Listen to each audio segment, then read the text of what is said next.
Okay, so now we're ready for a taste test. Here's my soup. Here's the pork. And with this soup, a lot of people might want to add a little salt to it, but I truly like it without the salt because I like the flavor of the natural pork and the watercress.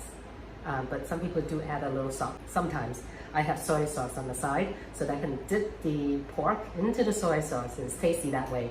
However, again, I like the natural taste of the pork, so I don't use soy sauce, but many people do. They like to take the meat off the pork and the pork bone, they dip right into the soy sauce. It's very tasty.